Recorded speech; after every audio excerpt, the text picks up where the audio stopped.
দুপৰীয়া 7টা বজাতে আজি মই ওলালোঁ বগেনৰ বিয়ালৈ। চ' লেটছ গো। অ' ইয়ে, শুনিছোঁ ডুবাই টাউনত হেনো বগেনৰ বিয়া বোলে। ময়ো খাই আহোঁ আকৌ। কাৰ চহৰত বগেনৰ বিয়া হৈছে কমেণ্ট কৰিবা দেই। চুনামি আৰু ঘূৰ্ণী বতাহক নেওচি আমি বগেনৰ বিয়ালৈ ওলাইছোঁ। তাৰপাছত আমি পালোগৈ আলেকজেণ্ডাৰ আৰু বিন লাডেনে বনোৱা দলংখন। আগতে ইয়াতে গেলালো গেলিলিয়ে মোৰ ওচৰত টিউশ্যন লৈছিল। মিছ কৰোঁ সেইবোৰ দিন।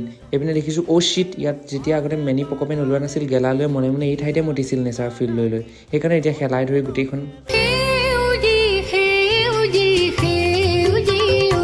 বগেনক বিচাৰি হাবাথুৰি খাই ভাগৰ লগত মিনাই লোৱা এটাও লৈ ল'লোঁ। তাৰপাছত বগেনৰ বিয়াৰ টিকেট কাটি ল'লোঁ $5। অ' মাই গড, এইয়া বগেনে ইয়াত বিয়া পাতিছে আকৌ। তাকো মই নোহোৱাকৈ বিয়া হ'ব জানো? এইটো আকৌ বগেনৰ পেহীয়েকৰ ল'ৰা, বৰ শকত গোলমোল গোটেইটো। এইপিনে বিয়াত পানী যোগানো ধৰা হৈছে কুঁৱাই দি।